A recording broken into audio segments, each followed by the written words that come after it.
Doug Ose was first elected to the U.S. Congress in 1998 and re-elected twice by convincing margins, serving until 2005. He ran again in 2014 for his old seat, unsuccessfully, and recently announced he's running for governor in the recall election. Ose has two main concerns that he wants you to know about: getting water for farmers and keeping kids in school. So you're running for governor, and when did you decide to do this? Well, it's about 6 weeks ago I pulled the trigger. Okay. What made you do it? I've been thinking about it for a while, and I just got to the point where I know we could do better, and I said I can't change it from the sidelines, so let's go. Mm-hmm. So since you said you were going to run, what's the feedback been? You're traveling around. Where is the Doug Ose campaign now? Well, right now we're locking down my traditional footprint.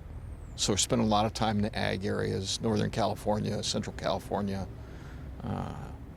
Most of the people I'm talking to have very focused concerns. In the ag areas, it's water and schools. And then in the ag areas, it's water and schools. And in the other ag areas, it's water and schools. Mm-hmm. So we've been able to connect with folks. I mean, you know my background. I've been in ag for 50 years. So I have a track record of delivering stuff. People are rightly concerned that they're going to end up not being able to plant the tomatoes and the other vegetables, or they're going to have to rip out trees, and that there's been no concerted effort. There's no recognition that drought is not a unique circumstance. This is not unusual for us, and they're frustrated that even though we have drought every 5 years, we never seem to build anything to address the shortage of water. Even though the voters in 2014 said, build sites, build temperance flats, nothing's happening. And they're just fed up. There's a couple of things in the hopper. You got the Sites Reservoir, which is in the Maxwell area, and then the one in Patterson, which is smaller. So would you count that as something in the works? Well, the reality is, Walt, that even though the voters by a 2-to-1 margin approved those projects in 2014, all we've done, first under Governor Brown and now under Governor Newsom, is study it. No dirt's been moved. There's no plans drawn. Nothing. My point here is that after 6 years, a 2-to-1 vote of the voters, 2-to-1, that wins. Let's build the things. Let's quit studying it, and let's build it. And let's get C.C. Myers out there and build the damn thing. Well, that's the legend. Yeah. Yeah, exactly. So for you as an ag guy, a conservative guy, and you're going on the stump and you're talking about water and ag, how would that help you get elected? Because it's more than just that. There's a broad array of issues, all right? And while I'm in the ag areas, I'm focusing on water and schools, because I would tell you, Walt, people are as frustrated with schools as they are with water. Parents are to the point now where they just say, let me decide where my kid goes to school, and then let the funding follow the kid. And if you don't like that, then do a better job, kind of thing. School choice. There's homelessness. The homelessness stuff. I mean, homelessness is a very interesting issue, because when you stand in front of a group of people and you talk about the precursor conditions to homelessness, the drug addiction and the mental illness, you see people in the audience. They start kind of nodding very slightly. So you know that they're familiar with the problem, either because it's in their family or their neighbors have it or whatever. So they know that the drug addiction and the homelessness are connected, and they know the mental illness and the homelessness are connected. And going back to this frustration thing, in the state of California today, this fiscal year, today, June 15th, the state of California has 41 different programs addressing homelessness spread across 9 different agencies, spending $4 billion a year, and the number of homeless just keeps getting larger. Now, 41 programs, 9 agencies, who's in charge? I mean, this is chaos. I mean, you and I have been, this isn't our first rodeo, okay? You got 41 programs, 9 agencies. Who's in charge? We need somebody in charge. The governor needs to put his hands on the problem. spend some political capital. California has 58 counties. You could say county by county, there's more conservative counties than probably liberal counties, right? Landmass wise. Landmass wise, California might as well be red. But of course, that's not the issue. So what do you think the chances are of you specifically or one of your fellow conservatives actually unseating the person of whom you speak of? I think in a regular election in California, a Republican is running uphill, statewide, right? That's just a fact. I think the most important thing you can do is you got to talk to people about things affecting their everyday life. I mean, for instance, the water issue. There are Republicans and Democrats live in an ag area. They're all dependent on water. Let's get somebody who can address water. It's not a Republican or Democrat issue. It's just a fundamental kitchen table issue. The public schools. If you got kids in school and the school's failing, they don't care whether you're Republican or Democrat. Fix the school. Get my kid educated. On the homelessness, these are our brothers and sisters who are drug addicted and mentally ill. It's not partisan. It's my success. I mean, you've seen what I do. My success is that I talk about things that affect people's everyday life. It's not about Republican or Democrat. I can do that, but that's not what's important. Do you enjoy public life? Or is it something you feel that you're just called to? I would say 90% of the time it's fun. I mean, when you have to travel all day, every day, it can be a grind. But when you get there and you get to meet people and talk to them, that just fires me up. Because, whether you're living in Crescent City or Imperial Valley or, North Lake Tahoe or, Emeryville, the problems are pretty consistent. They are. We just want to be allowed to enjoy our lives. Were you obviously watching what's been going on in the state since the pandemic began? Were you watching there? Were you cursing? What was your blood pressure level based on the decisions that were being made here in Sacramento? All right. So the first movement I thought was appropriate. Which was? Which was basically everybody stay home. Let's figure this out. But in 30 days' time, for instance, the private schools, because it's an existential question to them, they had figured out how to have kids and teachers physically in classrooms, in their seats, at the blackboard, continuing with their education. Not because they wanted to, because they had to. All the food processors up and down the state, the guys that process the tomatoes or that do the wine grapes or whatever, their employee staff, those folks are hourly workers, and they were told they were essential, so they had to show up. That was the law. They had to show up, but there was no means by which either the employers or the state provided solutions for their health safety or safe harbors for the employers to bring them into work. That were fundamental mistakes, right? So my view here is, Walt, is that after 30 days, we had a pretty good handle on the approaches to dealing with COVID. Schools could have been open. The protocols could have been taken from the schools and applied to small business up and down the state, so they could have stayed open. The assembly line things where food is processed that's so critical to this state, they could have stayed open. And yet there was no recognition of the advancement in knowledge. We got locked into what we did on day one, and we didn't evolve as we got more and more information. I hold Governor Newsom accountable for that. Do you feel that he was just doing the better safe than sorry? That the safe play for him was to go in hard and lock down? What if he had been just like, hey man, this is really, I don't think it's a big deal, and it could have exploded? I mean, is that possible? It is possible, and we might get hit by a meteor here too. So I think Newsom's initial reaction was appropriate.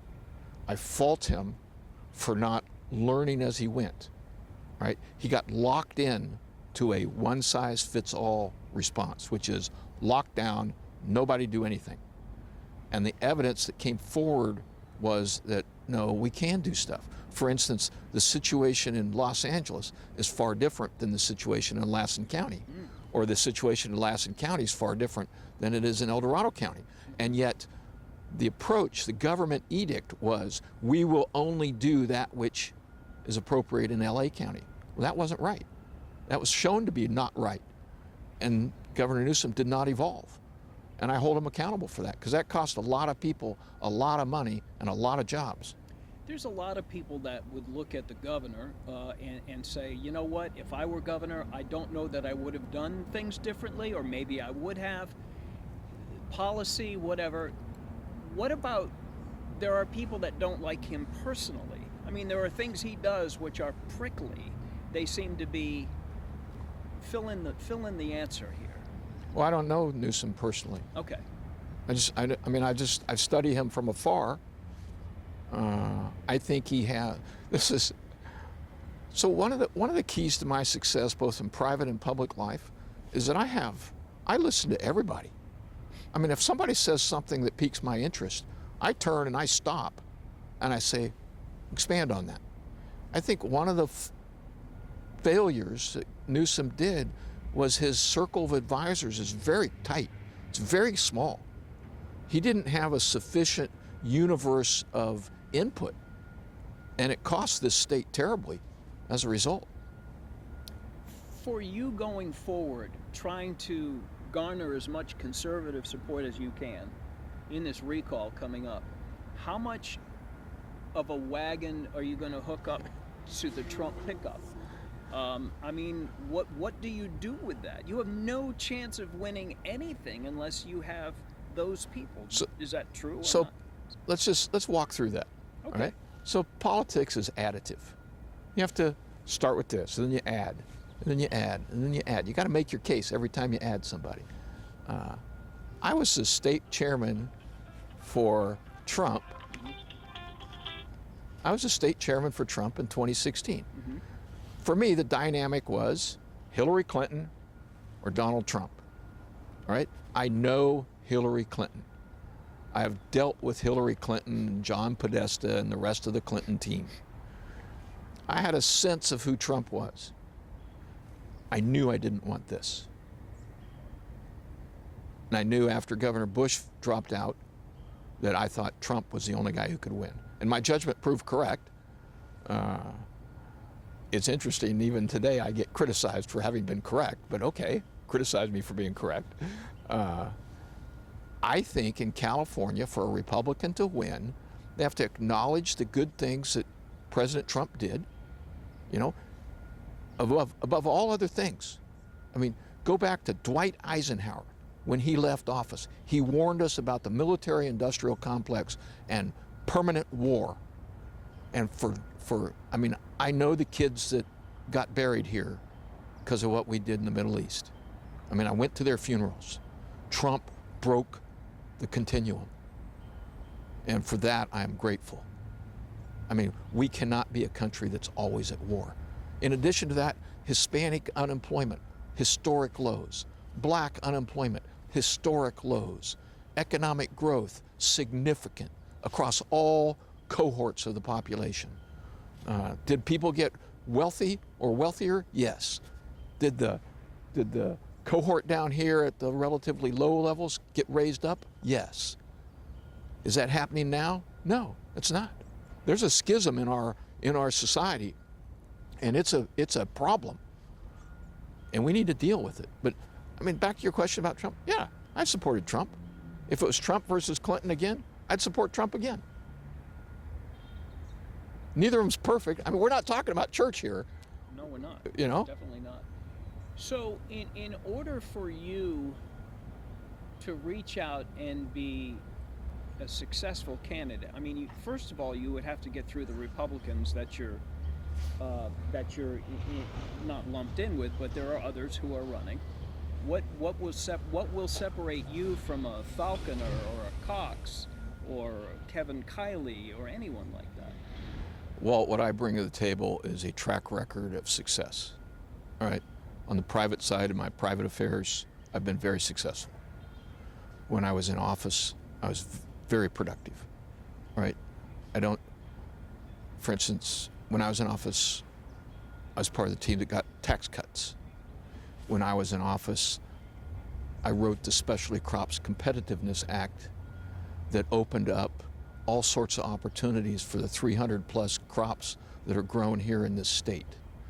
I was able to bring federal assistance to local government to deal with backlogs of drug cases and rape kits and things like that. I'm the only one in this race who's done that. There are others in this race who have supported increasing local taxes. Republicans. Mm-hmm. There are others in this race who are similarly successful business people to me, but have never held office. Mm-hmm. They don't understand how the institutions work to the degree I do.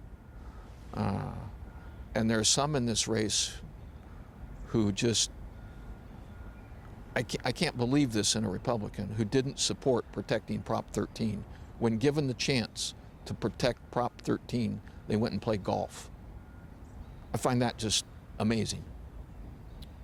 What would you, as a Republican, what is the health or the state of the party in this state at this state and time?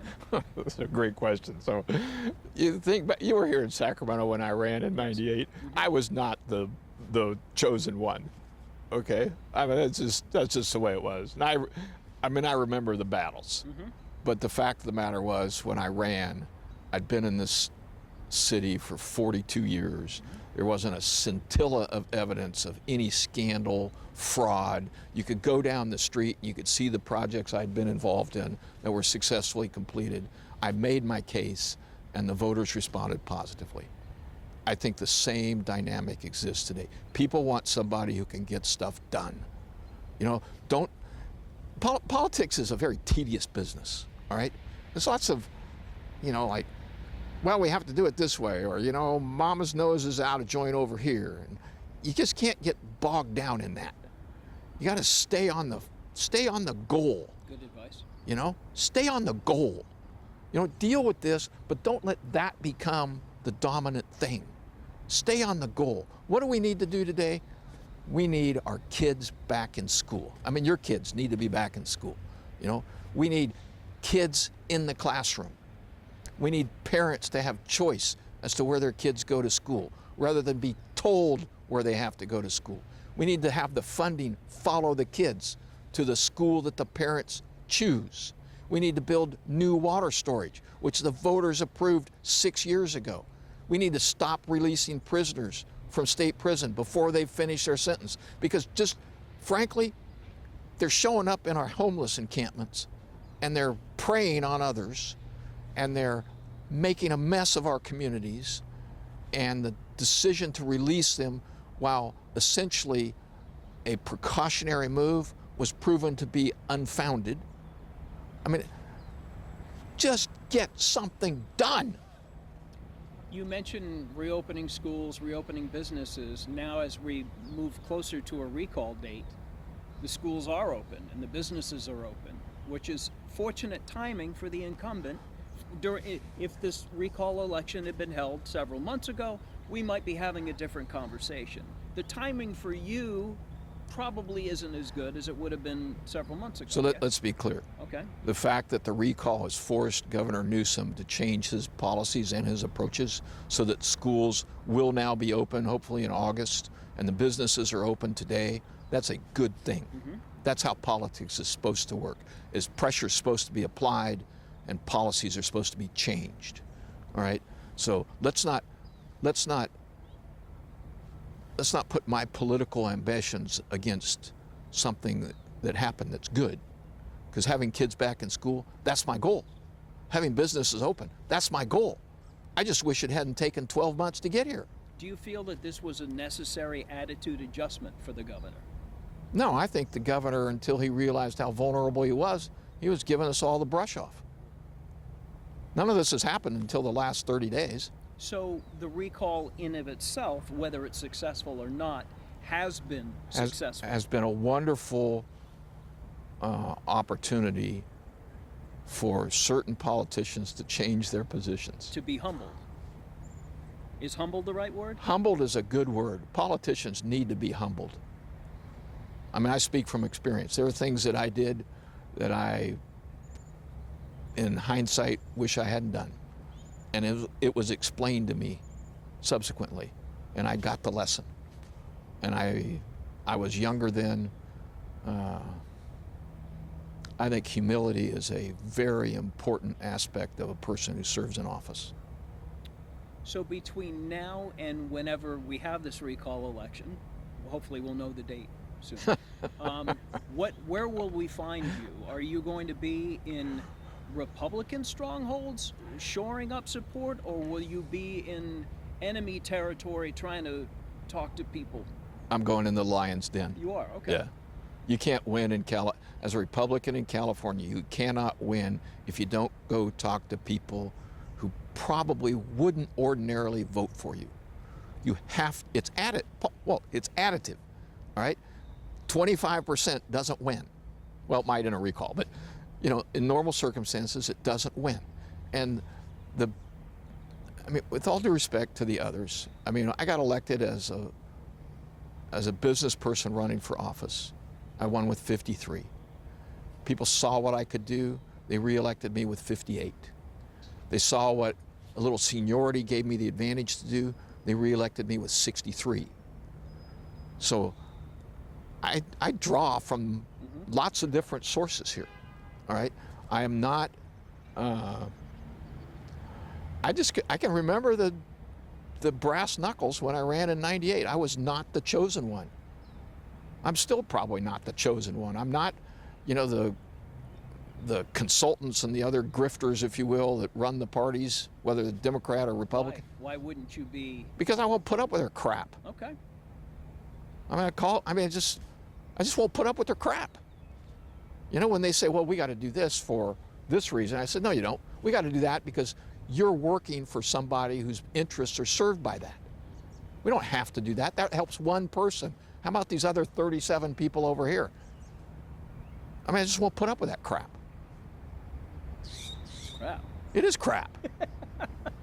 It is. And both sides do it. I know. The last thing I wanted to ask you, talking about your party, the governor was quoted in Politico not long ago saying that the Republican Party is destined for the waste bin of history. Was he speaking specifically to California, or was that, you believe, in sum? The Republican Party is under fire right now. I think the Republican Party has the opportunity here to do something rather significant. They just can't overreach. In the past, we put these what I call shiny objects up as our candidates, and they're about this deep. All right? What we need is somebody who's kind of been knocked to the ground, had to get up, brush themselves off, figure out how to fix something, and then get it fixed. If you want a shiny object, I'm not it. All right? I'm just not it. You want something done, I'm your guy. I have a sense of where I want to go. All right? I want kids in school. I want parents free to pick the school. I want those damned water storage places built, because we're going to have a drought again.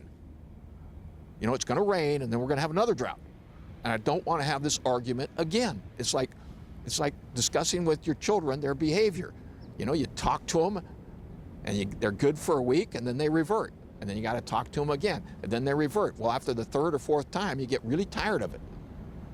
I want people to follow the law. I don't want them telling me one set of rules for me to live by and another set that they get to live by. I'm very frustrated. I'm just through putting up with the crap that passes for political leadership now. There's no other way to describe it. It's on both sides of the aisle.